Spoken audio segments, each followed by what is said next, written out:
तो फिल्म की शुरुआत में हम एक ग्रुप ऑफ फ्रेंड्स से मिलते हैं जिनमें 7 लोग हैं। इन 7 में से 3 मेन कैरेक्टर्स हैं और उनके नाम हैं हेली, ग्रांट और पैक्सटन। देन बाकी 4 थोड़े कम मेन कैरेक्टर्स हैं जिनका नाम है एलिज, लूकस, पेज और मैडलेन। तो फिलहाल एलिज का बर्थडे है और उसके बर्थडे के लिए ये सभी लोग कैटस्किल्स में एक मैंशन रेंट किए हैं। सभी आपस में छोटे मोटे गेम्स खेल रहे होते हैं और इसी के दौरान हम ये समझ पाते हैं कि हेली और ग्रांट पहले रिलेशनशिप में हुआ करते थे, लेकिन हाल ही में दोनों का ब्रेकअप हुआ है। कहानी में आगे ये सभी मैंशन के अंदर जाते हैं और वहां एक डोर पे कीप आउट लिखा हुआ था। अब डोर पे अंदर जाने से मना किया गया है तो ऑफ कोर्स ये लोग अंदर जाएंगे ही और ऐसे में सभी मैंशन के बेसमेंट में पहुंचते हैं। इस बेसमेंट में कई एंटीक चीजें रखी हुई थी और पैक्सटन का ध्यान एक वुडन डब्बे पे जाता है जिसके अंदर काफी पुराने टैरो कार्ड्स थे। हेली इन कार्ड्स को चेक करती है और वो तुरंत कहती है कि टैरो रीडिंग का सबसे बेसिक रूल ये है कि हमें किसी और का कार्ड डेक इस्तेमाल नहीं करना चाहिए। लेकिन यहाँ सभी लोग मजे के मूड में थे, स्पेशली एलिस, क्योंकि उसका बर्थडे था और वो हेली से जिद करने लगते हैं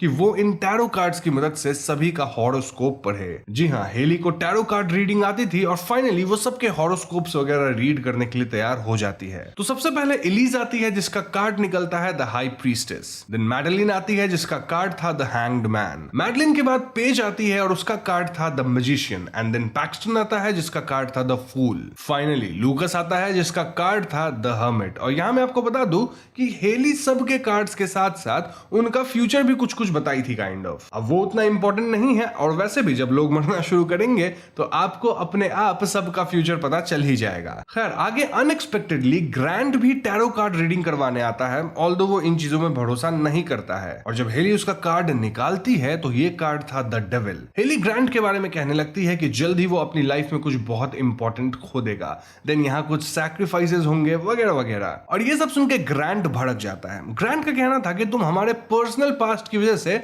उल्टी सीधी रीडिंग कर रही हो मेरे लिए, और इतना ही रीडिंग करने का शौक है तो खुद का भी कर लो। ये सुन के हेली को थोड़ा हर्ट होता है और वो खुद का भी कार्ड ड्रॉ करती है which was the death card. खैर यहाँ से सीन अगले दिन पे आती है जहां हम जान पाते हैं कि लूकस एक स्क्रैच कार्ड में $700 जीत गया है। अब ऑब्वियसली अच्छी बात है क्योंकि फ्री के पैसे मिल रहे हैं, लेकिन ये थोड़ा अजीब भी था क्योंकि कल लूकस का हॉरोस्कोप पढ़ते वक्त हेली बोली थी कि जल्दी उसे थोड़े फाइनेंशियल गेन्स होंगे। तो देखा जाए तो कहीं ना कहीं टैरो कार्ड की रीडिंग वाली बात सच हो रही थी। वैसे इस बात पे कोई भी ज्यादा ध्यान नहीं देता और इन सीन्स में हम समझ पाते हैं कि पैक्सटन को मर्डर मिस्ट्री पॉडकास्ट वगैरह सुनना काफी पसंद है। अब उस रात एलिज को अपने घर पे असाधारण गतिविधियां महसूस होती है और जब वो एटिक में जाती है तो उसे अपना कार्ड हाई प्रीस्टेस वहां पड़ा दिखता है। इसके ठीक बाद एक रियल लाइफ हाई प्रीस्टेस जो कि काफी डरावनी थी वो एलिज पे झपट पड़ती है। इस हमले से एलिस एटिक से नीचे गिर जाती है और ऐसे में हाई प्रीस्टेस एटिक का लैडर उठा के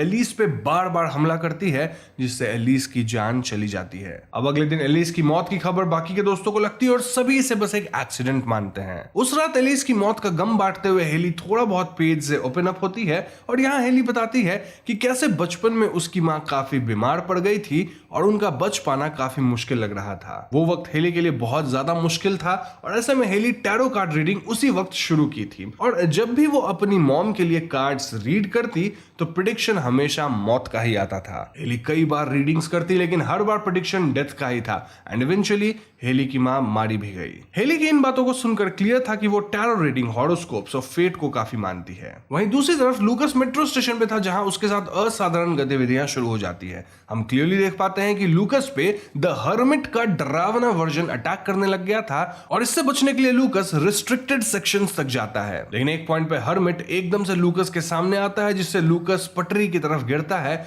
और एक स्पीडिंग ट्रेन उसकी जान ले लेती है। अब अगले दिन जब लूकस के मौत की खबर बचे हुए 5 दोस्तों को मिलती है तो ये लोग काफी परेशान हो जाते हैं। इन 5 का ऑफिसर्स द्वारा थोड़ा काउंसलिंग भी होता है क्योंकि देखा जाए तो 2 दिन में इनके 2 दोस्त मारे गए थे। ऑफिसर्स कहते हैं कि तुम सब अभी काफी डिस्टर्ब हो गए होगे और ऐसे में हम सलाह देंगे कि तुम लोग अपने अपने घर पे ही रहो। लेकिन काउंसलिंग के बाद ये 5 लोग एक जगह जगह इकट्ठा होते हैं और यहाँ पैक्सटन का मानना था कि किलर इन्हीं पांचों में से कोई है। जी हाँ दोस्तों, दरअसल पैक्सटन काफी सारे क्राइम मर्डर मिस्ट्री पॉडकास्ट वगैरह को कंज्यूम करता था और उसका दिमाग थोड़ा ऐसे ही विचित्र चलता था। ऑफ कोर्स कोई भी पैक्सटन की बात को सीरियसली नहीं लेता, लेकिन तभी हेली पॉइंट आउट करती है कि ये दोनों मौतें कहीं ना कहीं उसके टैरो कार्ड रीडिंग से मेल खाती है। For example Hailey card reading के वक्त लूकस से कही थी कि उसे फाइनेंशियल गेन होगी, देन वो कही थी कि वॉच वे यू गो और रॉन्ग ट्रैक पे मत जाना, लेकिन लूकस समहाउ रिस्ट्रिक्टेड एरिया में गया और वो रेल ट्रैक पे ही मारा गया। वहीं एलिस की भी प्रेडिक्शन लैडर वगैरह को लेके थी और लैडर से ही वो मारी गई है। अब हेली की बात को सुनकर सभी से तुरंत मान लेते हैं एक्सेप्ट ग्रांट, जिसका कहना था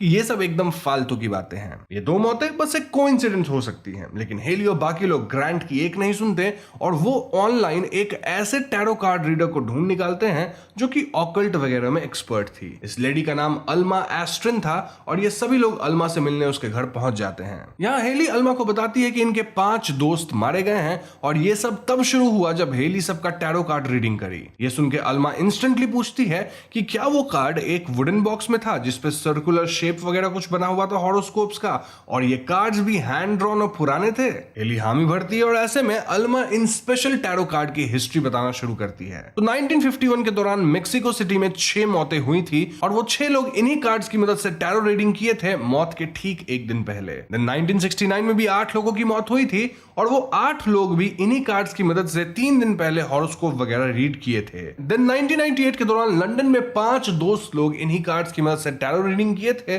और उस ग्रुप में सभी मारे गए एक्सेप्ट वन लेडी। वो लेडी जो बची वो अल्मा खुद है और अल्मा इसलिए बच गई क्योंकि वो खुद के लिए कार्ड रीड नहीं करी थी। अल्मा तभी समझ गई थी कि वो कार्ड्स कर्स्ड हैं, लेकिन इससे पहले वो कार्ड्स को डिस्ट्रॉय कर पाती वो कार्ड्स ऑलरेडी ऑक्शन होके कहीं और तो चले गए थे। तब से आज तक अल्मा इन कार्ड्स को ढूंढ रही है। आज फाइनली वो इन कार्ड्स के बारे में जान पाई है। हेली बताती है कि फिलहाल तो वो कार्ड्स उसी मैंशन में है जिसे इन फ्रेंड्स ने रेंट किया था और इस पे अल्मा कहती है कि इन्हें जल्द से जल्द कार्ड को डिस्ट्रॉय करना होगा क्योंकि ये लोग कार्ड द्वारा कर्ज हो गए हैं और अब इनके मरने की बारी है। इस पॉइंट पे अल्मा इन कार्ड्स के कर्ज होने की ओरिजिन स्टोरी भी बताती है। तो 1798 के दौरान एक एस्ट्रोलॉजर हंगरी में इन कार्ड्स का इस्तेमाल करती थी क्योंकि ये कार्ड्स उसकी ही थी। ये एस्ट्रोलॉजर एक हंगेरियन बैरन के लिए रीडिंग्स किया करती थी और उस वक्त बैरन की बीवी प्रेग्नेंट थी। तो एक रीडिंग के दौरान एस्ट्रोलॉजर प्रेडिक्ट करती है कि बैरन की प्रेग्नेंट वाइफ और उसका होने वाला बेटा चाइल्ड बर्थ के दौरान मारे जाएंगे। ये सुन के बैरन को काफी गुस्सा आया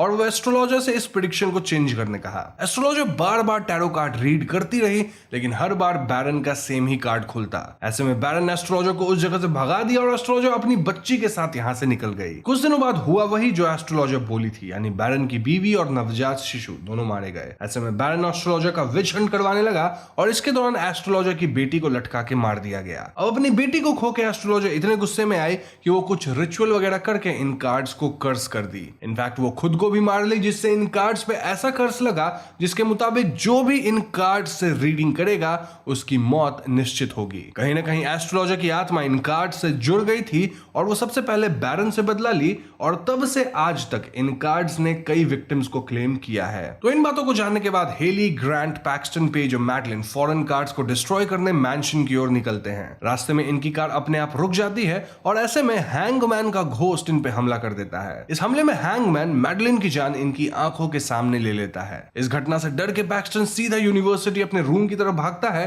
ताकि वो एक कन्फाइंड स्पेस में सेफ रह सके। लेकिन पैक्सटन के साथ यूनिवर्सिटी में असाधारण गतिविधियां शुरू हो जाती हैं। इनफैक्ट एलिवेटर के बाहर एंड देन अंदर उसे जोकर जैसा द फूल दिखता है जो कि उसे मारने वाला था। दूसरी तरफ बाकी 3 बच्चे पैक्सटन की तरफ भागे नहीं थे बल्कि वो कार्ड्स को खत्म करने मैंशन पहुंचते हैं। ये लोग कार्ड्स को जलाने की कोशिश करते हैं लेकिन ये कार्ड्स जलते ही नहीं। ऐसे में ये लोग अल्मा को कॉल करके यहाँ बुलाते हैं और अल्मा रिचुअल्स वगैरह करके कार्ड से जुड़ी स्पिरिट को बुलाती है। सो फाइनली हम स्पिरिट को देख पाते हैं जो कि इनसे बात वगैरह नहीं करती बल्कि वो सीधा अल्मा का ही कार्ड काइंड ऑफ रीड कर देती है जिसमें 6 स्वॉर्ड्स थे और एक इंसान को लग रही थी। इसके अगले ही क्षण अल्मा खींची चली जाती है विच मींस कि उसकी मौत भी सिक्स स्वॉर्ड से ही हुई होगी, जैसा कार्ड में प्रेडिक्ट किया गया था। अब अल्मा के मरते यहाँ भगदड़ मच जाती है और इस भगदड़ में पेज ग्रांट और हेली से अलग हो जाती है। अब अगर आपको याद हो तो पेज का द मैजिशियन कार्ड आया था और ऐसे में एक मैजिशियन पेज को हॉन्ट करना शुरू करता है। यहाँ मैजिशियन की एक वियर्ड ऑडियंस भी थी और भागते हुए पेज एक बॉक्स में कैद हो जाती है। अब ये उसी तरह का बॉक्स है जिसमें यूजुअली मैजिशियंस तलवार डाल के मैजिक दिखाते हैं और इसके अंदर कोई ना कोई इंसान कैद होता है